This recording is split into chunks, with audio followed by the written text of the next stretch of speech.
Thalassaemia पीड़ित आदिवासी बच्चों को एचआईवी संक्रमित खून चढ़ा दिया गया। अब की बार ये मामला चाईबासा के सदर अस्पताल से सामने आया है। पहले एक बच्चे का ही मामला सामने आया। जांच के बाद पता चला कि एक नहीं बल्कि कुल मिलाकर 5 बच्चों की जिंदगी से खिलवाड़ हुआ है। ताज्जुब की बात यह है कि ऐसा पहली बार नहीं हुआ है। ऐसा ही मामला पहले रांची सदर अस्पताल से भी सामने आ चुका है। यह गवाह है कि झारखंड के मासूम बच्चों की जिंदगियों के साथ कैसे खिलवाड़ किया जा रहा है। सबसे हैरानी की बात यह है कि थैलेसीमिया से पीड़ित ये बच्चे वंचित वर्ग से आते हैं। इंडियन एक्सप्रेस की रिपोर्ट के अनुसार 5 में से 3 बच्चे आदिवासी समुदाय से हैं। वहीं बाकी 2 बच्चों के बारे में कोई जानकारी फिलहाल नहीं है। ऐसे में सवाल उठता है, क्या ये सिर्फ एक इत्तेफाक है या फिर वंचित और आदिवासी बच्चों के साथ लापरवाही की एक सुनियोजित परंपरा बन चुकी है। सोचिए, वो बच्चे जो पहले से ही थैलेसीमिया जैसी जानलेवा बीमारी से जूझ रहे थे, अब उन्हें आजीवन एचआईवी संक्रमण का बोझ भी उठाना पड़ेगा। जिन माँ बाप ने उम्मीद से अपने बच्चों को अस्पताल के भरोसे सौंपा, आज वही अस्पताल उनके लिए डर और दर्द का प्रतीक बन गया है। दरअसल ये मामला तब सामने आया जब चाईबासा में एक 7 वर्षीय बच्चे के परिजनों ने ब्लड ट्रांसफ्यूजन के बाद बच्चे के एचआईवी पॉजिटिव पाए जाने की शिकायत की। बच्चे को 13 सितंबर को खून चढ़ाया गया था और 18 अक्टूबर को उसकी एचआईवी जांच में रिपोर्ट पॉजिटिव आई। कुछ मीडिया रिपोर्ट्स के मुताबिक परिजनों ने ब्लड बैंक तकनीशियन पर जानबूझकर संक्रमित ब्लड चढ़ाने का आरोप लगाया है। पिता का कहना है कि उन्होंने पिछले साल इसी कर्मचारी के खिलाफ दुर्व्यवहार की शिकायत दर्ज कराई थी, जो अब अदालत में लंबित है और संभव है कि इसी रंजिश में यह घिनौनी हरकत की गई हो। मामला तूल पकड़ते ही झारखंड हाईकोर्ट ने स्वतः संज्ञान लिया और राज्य सरकार से विस्तृत रिपोर्ट मांगी।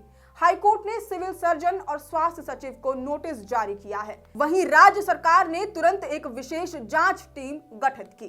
जांच टीम में doctor Shipra Das, doctor S Paswan, doctor Dinesh Kumar, doctor Bhagat, जिला civil surgeon doctor Sushanto Kumar Majhi, doctor Shivcharan Hansda और डॉक्टर मीनू कुमारी शामिल हैं।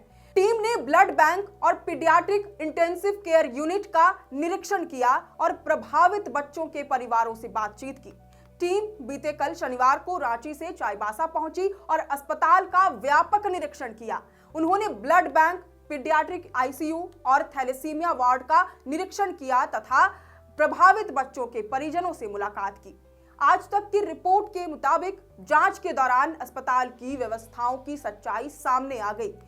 ब्लड सैंपल टेस्टिंग में गंभीर खामियां मिली, रिकॉर्ड का रखरखाव बेहद लापरवाह पाया गया और सुरक्षा प्रोटोकॉल का घोर उल्लंघन सामने आया।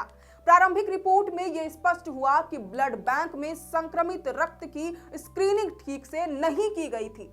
नतीजा, 5 मासूमों की जिंदगियां अब एचआईवी की गिरफ्त में है। स्वास्थ्य सेवा निदेशक डॉक्टर दिनेश कुमार ने लोकतंत्र 19 से बात करते हुए बताया कि संक्रमण के स्रोत का पता लगाया जा रहा है। सभी डोनर्स के ब्लड सैंपल दोबारा जांचे जा रहे हैं। फिलहाल बच्चों और उनके परिजनों से विस्तृत जानकारी ली जा रही है। हाल की उनकी गतिविधियों, जैसे कहीं वे दूसरे अस्पताल में गए हों और वहां उन्हें कोई सुई दी गई हो जिससे वे एचआईवी से संक्रमित हो गए हों, इन पहलुओं से भी जांच की जा रही है। उनके मुताबिक बच्चों के एचआईवी संक्रमित होने के 2 कारण हो सकते हैं। या तो उन्हें संक्रमित खून चढ़ाया गया हो या फिर अन्य कारणों से इन्फेक्शन उनके शरीर में प्रवेश कर गया हो। डॉक्टर दिनेश के मुताबिक ब्लड बैंकों को ब्लड कलेक्ट करने से पहले और बाद में और फिर जरूरतमंदों को खून चढ़ाने से पहले हमेशा सतर्कता बरतते हुए खून जांच लेनी चाहिए। अगर इसमें लापरवाही बरती गई तो संक्रमण के खतरे हो सकते हैं। उन्होंने कुछ जरूरी आंकड़े साझा करते हुए यह भी बताया कि पश्चिमी सिंहभूम जिले में फिलहाल 515 एचआईवी पॉजिटिव मरीज और 56 थैलेसीमिया पीड़ित बच्चे हैं, जो इस स्थिति की भयावहता को दर्शाते हैं। उन्होंने ये भी बताया कि जांच पूरी होने तक ब्लड बैंक को केवल इमरजेंसी सेवाओं के लिए ही संचालित किया जाएगा। वहीं civil surgeon doctor Sushanto Kumar Majhi के अनुसार ये कहना जल्दबाजी होगी कि संक्रमण सिर्फ ब्लड ट्रांसफ्यूजन से ही हुआ है, क्योंकि एचआईवी दूषित सुई या फिर अन्य माध्यमों से भी फैल सकता है।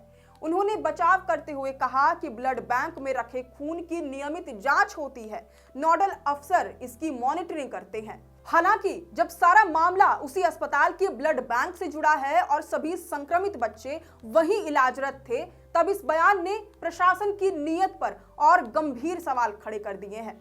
वहीं दूसरी ओर मझारी जिला परिषद सदस्य माधव चंद्र कुंकल ने इस घटना को व्यक्तिगत दुश्मनी का परिणाम बताया है और दोषियों पर सख्त कार्रवाई की मांग की है। उन्होंने कहा है कि यह मामला सिर्फ लापरवाही नहीं बल्कि प्रशासनिक विफलता का उदाहरण है। वहीं आज 26 अक्टूबर को मुख्यमंत्री हेमंत सोरेन ने सिविल सर्जन समेत अन्य पदाधिकारियों के विरुद्ध कड़ा एक्शन लिया है। साथ ही पीड़ित बच्चों को सहायता प्रदान करने का ऐलान भी किया है। अपने एक्स हैंडल पर पोस्ट करते हुए सीएम ने लिखा, चाईबासा में थैलेसीमिया पीड़ित बच्चों को HIV संक्रमित खून चढ़ाने की सूचना पर पश्चिमी सिंहभूम सिविल सर्जन समेत अन्य संबंधित पदाधिकारियों को निलंबित करने का निर्देश दिया गया है। पीड़ित बच्चों के परिवारों को 2-2 लाख रुपए की सहायता राशि राज्य सरकार द्वारा प्रदान की जाएगी तथा संक्रमित बच्चों को पूरा इलाज भी राज्य सरकार द्वारा कराया जाएगा। आपको स्पष्ट कर दें कि सीएम हेमंत सोरेन द्वारा सिविल सर्जन को निलंबित करने के आदेश जारी करने से पहले ही हमारी यानी कि लोकतंत्र 19 की बातचीत उनसे हो चुकी थी, जहां डॉक्टर सुशांतो माझी ने अपना पक्ष रखा था। हालांकि ऐसा पहली बार नहीं हुआ है। साल 2018 में रांची के सदर अस्पताल से भी ऐसा ही मामला सामने आ चुका है, जहां 8 थैलेसेमिक बच्चों को HIV संक्रमित खून चढ़ाने की वारदात सामने आई थी। 7 साल के बाद हाईकोर्ट ने स्वतः संज्ञान लिया। फिलहाल मामले में जांच पड़ताल चल ही रही है। इन तमाम आरोप प्रत्यारोपों के बीच एक 6 वर्षीय बच्चे की मौत भी हो चुकी है। एक बार फिर ऐसे ही मामले ने झारखंड की स्वास्थ्य व्यवस्था पर एक गहरा सवालिया निशान खड़ा कर दिया है। सवाल यह है कि बार बार बच्चों की जिंदगी के साथ कैसे इतना बड़ा खिलवाड़ हो सकता है। खैर, अब इस पूरी रिपोर्ट पर आपकी क्या राय है, ये हमें कमेंट करके जरूर बताएं। शुक्रिया।